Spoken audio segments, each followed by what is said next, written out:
Welcome to Angular in 5 minutes. I'm Thiago Passos. I'm Gabriel George. And today we're going to talk about routing. Okay, so when you think about an Angular application, you're going to talk about a SPA application, which is a single page application. That's correct. But you're not going to create a single page, right? So you're going to create multiple pages. Yeah. And you're going to use routing so you can switch between pages. That's correct. So how do you set up routing, Gabe? All right, first of all, we need to go to the app module. And in the app module, we're going to import a new one, which is called the router module, coming from Angular router. And we're going to import that straight on the import sections and put a for root because it is the first module that's getting bootstrapped. Okay. So it also gets a parameter in that method. Yep. And I see that's an array. So what's that for? So that's basically the route that you need to have. So inside the route, we'll have a path, which is basically the URL that it needs to go to. Mm-hmm. And the other one is a component, what component it should render. Okay. So let's get into that. So for the first one, I'm just going to put an empty path, which basically is a root module, a root path of that module. Okay. And for that example, I'm just going to render the home component. Okay, so for this example, we created two components, the home component and the contact component. That's correct. If you go to the root, you want to load the home component, is that right? That's right. Okay. And for the second one, I'm just going to put contact.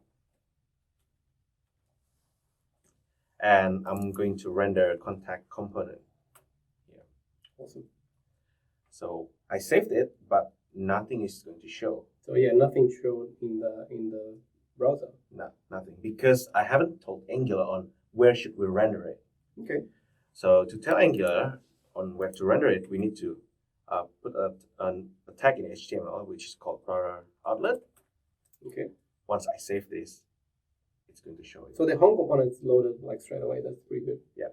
So if you change the URL there to point to contact, yeah. would that render the new contact component? Absolutely.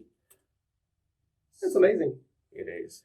All right, but you're not going to use the address bar to change from one component to the other, right? That's ridiculous. So you're going to use a navigation inside the application. So how do you do that? I'll just create a simple one using the UL and LI HTML tag. And usually in HTML, we use href as for a part of navigation. Okay. But it's not something that we're going to use in Angular. We're going to use router link because it is sort of a special routing that is implemented on Angular that will do internal routing. And what's the difference between using the router link and href? In href, usually when you click on href, it will direct you elsewhere and it will render everything again. So it's going to reload the page. Reload the page. Okay. But that's not what we want because we want a single page application. Okay. So to show you how it works, I'm just going to put home here, which directs on to a root, and another one contact, and going to contact. See, we have that navigation, and if I click on home, it will work. Mm-hmm. So that's when I click on contact.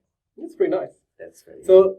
This is not a lot of boilerplate for you to create, but there is even a simpler way, which is if you want to create your application from day one with the routing set up, you can use the Angular CLI to do that. So you can do ng-new, the name of your application, and -- routing, and you have all the boilerplate already set up for you. That's correct.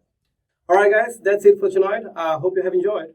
If you like this video, don't forget to thumbs up and don't forget to click on subscribe. Cheers.